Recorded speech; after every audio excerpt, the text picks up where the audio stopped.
Hi friends, welcome to my channel. మీనాకి అడ్డంగా దొరికిపోయిన రోహిణి చెంప పగలగొట్టిన మీనా. మరి ఇదంతా ఎలా జరిగిపోతుందో, అసలు రాబోయే కథలో ఏం జరిగిందన్నది ఇప్పుడైతే తెలుసుకుందాం.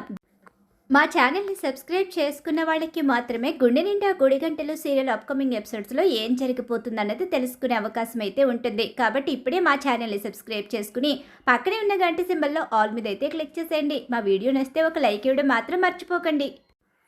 రోహిణి అయితే వాళ్ళ అమ్మ దగ్గరికి అయితే వస్తుంది. ఎందుకమ్మా పదే పదే ఫోన్ చేసి రమ్మని పిలుస్తావు? నేను అక్కడ ఎలాంటి పరిస్థితిలో ఉన్నానో నువ్వు ఎందుకు తెలుసుకోలేవు? నువ్వు ఎలాంటి పరిస్థితిలో ఉన్నా నా కోసం కాకపోయినా వీడి కోసమైనా రావాలి కదా. నలుగురు మధ్యలో బ్రతుకుతున్నా మమ్మల్ని తీసుకొచ్చి ఇక్కడ పెట్టావు. ఇప్పుడు వీడు 4 గోడల మధ్య బ్రతుకుతున్నాడు. వీడు అమ్మ ప్రేమ కోసం ఎంతగానో ఎదురు చూస్తున్నాడు.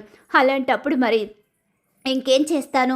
రమ్మని పిలవకపోతే ఒక్కసారి వచ్చి వాడిని చూసి వెళ్తే బాగుంటుంది కదా, అందుకే పిలిచాను అని చెప్పేసి అంటూ ఉండగానే ఈలోగా కొడుకుని దగ్గరికి తీసుకుని ఎమోషనల్ అవుతూ ఉంటుంది రోహిణి అయితే.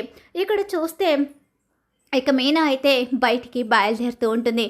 ఎక్కడికి వెళ్తున్నావు అని చెప్పేసి ప్రభావతి అడుగుతూ ఉంటుంది. బయట ఆడుకోవడానికి 4 అమ్మలెక్కలు వచ్చాను, వాళ్ళతో కలిసి ఆడుకుందామని వెళ్తున్నాను.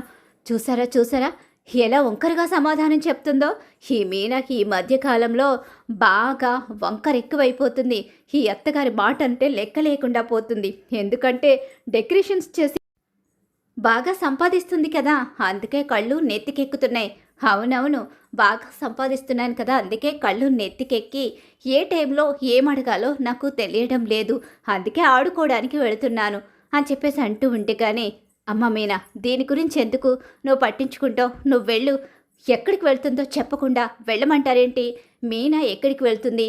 పువ్వులు డెలివరీ ఇవ్వడానికి వెళుతుంది. అంతకు మించి మీనా ఎక్కడికి వెళ్తుంది? ఆ పని చూసుకుని వచ్చి నీకు వంట పని పూర్తి చేస్తుంది కదా. మీనా విషయంలో ఎందుకు ప్రతిసారి కల్పించుకుంటావు? తను ఏం చేస్తుందో ఎలా చేస్తుందో అన్నీ నీకు తెలుసు. అయినా సరే మనెవ్వరికి ఎలాంటి లోటు రానివ్వకుండా తను బయట ఎంత కష్టపడి వచ్చినా సరే మన కోసం వంట చేసి వడ్డించి తను మాత్రం విశ్రాంతి తీసుకోకుండా కష్టపడుతుంది.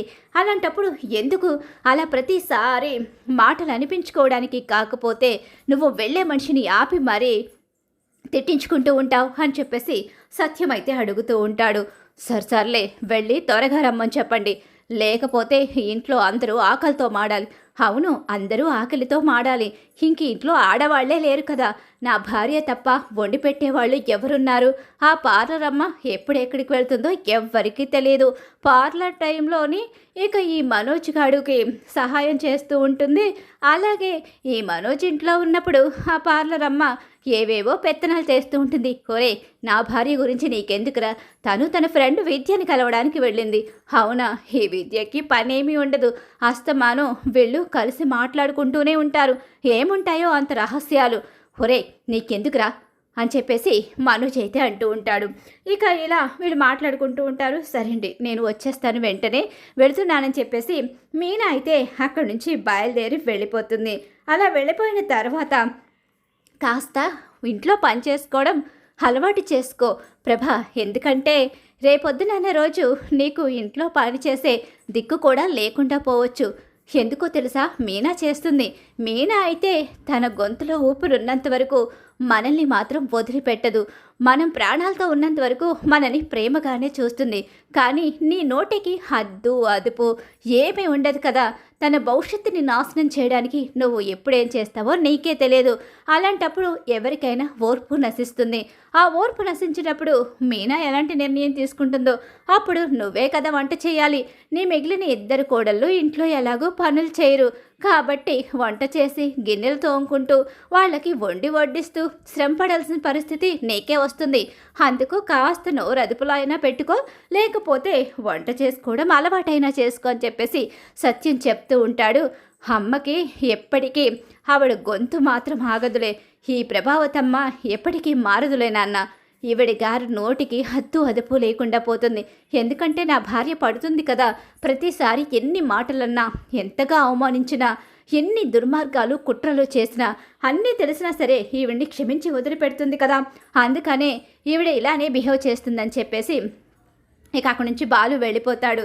ఇక మీనా అయితే పూల డెలివరీ ఇచ్చేసిన తర్వాత ఇక అక్కడ ఒక పక్కింట్లో పువ్వులు కావాలి అంటే పూలు తీసుకువెళ్ళి ఇస్తుంది. ఈలోగానే ఆ పక్కన రోహిణి చెప్పులు కనిపిస్తాయి. ఏంటి ఇక్కడ రోహిణి ఉన్నట్టుందేంటి?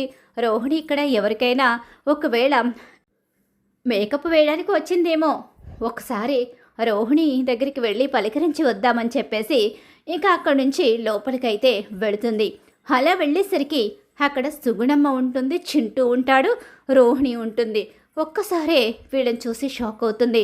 అమ్మ, నువ్వు ఇంకెప్పుడు నన్ను రమ్మని ఫోన్ చేయకు, అనవసరంగా మా అత్తవారింట్లో తెలిసిపోతుంది. నాన్న చింటూ, నువ్వు మాత్రం నేను వచ్చేంత వరకు అమ్మమ్మని ఇబ్బంది పెట్టుకు, ఈ అమ్మకి కాస్తైనా ప్రశాంతత ఇవ్వరా అని చెప్తూ ఉంటుంది. ఎమోషనల్గా అతని కొడుకుని దగ్గరికి తీసుకుని ఇక ఇదంతా కూడా మీనా వినేస్తుంది. ఒక్కసారే రోహిణిని చూసి షాక్ అయిపోతుంది. రోహిణి అని చెప్పేసి కేక వేసేసరికి దెబ్బకు రోహిణి, సుగుణమ్మ అలాగే ఇక చింటూ ముగ్గురు కూడా మీనా వైపు అలా చూస్తూ ఉండిపోతారు. చాలా తెలివిగా మమ్మల్ని అందరినీ మోసం చేసావు కదా రోహిణి, ఇంత తెలివిగా మేనేజ్ చేస్తావని అస్సలు అనుకోలేదు. అబద్ధం, మోసం. మలేషియా తల్లి లేదు, తండ్రి మాత్రమే ఉన్నాడు. బ్రతికున్న తల్లిని చంపేసి చనిపోయిన తండ్రిని బ్రతికున్నాడని చెప్పి కన్న బిడ్డని దాచేసి మొదటి పెళ్ళి అమ్మాయిని అంటూ అత్తయ్యని అలాగే నీ భర్త మనోజ్ని ఇంత మోసం చేస్తావా? అసలు నీకు కొంచెమైనా సిగ్గుగా అనిపించడం లేదా? ఇన్ని అబద్ధాల ఒక బిడ్డకి తల్లివై ఉండి నిజాన్ని దాచిపెట్టి ఆ బిడ్డని అనాథగా వదిలేసి బ్రతికున్న తల్లిని కూడా చంపేస్తావా నీ స్వార్థం కోసమని చెప్పేసి మీనా అయితే రోహిణి చెంప పగలగొడుతుంది. ఇక అలా పగలగొట్టేసరికి మీనానే ఇంకా నేను చెంప పగలగొట్టి వదిలేశాను, అత్తయ్య నిన్ను చంపేస్తుంది. ఈ నిజాన్ని నువ్వు దాచినంతగా నేను దాయలేను. నేను ఇప్పుడే అత్తయ్యకి అలాగే నీ భర్త మనోజ్కి ఇంట్లో అందరికీ చెప్తాను. నీ గురించి వాళ్ళు తెలుసుకునేలా చేస్తాను. ఇప్పటి వరకు నువ్వు చేస్తున్న మోసాలన్నీ కూడా వాళ్లకు తెలిసేలా చేస్తాను. ఇక అత్తయ్య నిన్ను ఎంతగానో నమ్మింది. మా ఎవ్వరినీ కూడా అత్తయ్య ఎప్పుడు మా విషయంలో ప్రేమని చూపించలేదు. మలేషియా నుంచి వచ్చావు, కోటీశ్వరరాలివి అనుకుని అత్తయ్య గుడ్డిగా నమ్మింది. అది గుడ్డి నమ్మకమేని అత్తయ్యకు తెలిసేలా నేను చెప్తాను నీ గురించి. ఇంతగా మోసం చేసే ఆడదాన్ని నేనెక్కడా చూడలేదు. నీ తప్పులు దాచుకుని చెయ్యని తప్పులకి మా మీద మాత్రం నిందలు వేసి అత్తయ్య తరపు సపోర్ట్ చేస్తూ మమ్మల్ని అందరినీ ఎంతగా బాధ పెట్టావో నువ్వు నాకు మాత్రమే తెలుసు అని చెప్పేసి మీనా అయితే రోహిణికి ఊహించని షాకే ఇస్తుంది. అలా రోహిణికి పెద్ద షాక్ అయితే ఎదురవుతుంది. మరి ఖచ్చితంగా రాబోయే కథలో ఇలా అయితే జరిగిపోతుంది. రోహిణి నిజ స్వరూపం బయటపడాలని మీరు కోరుకుంటున్నారా? అయితే వీడియోని తప్పకుండా లైక్ అయితే చేసేయండి.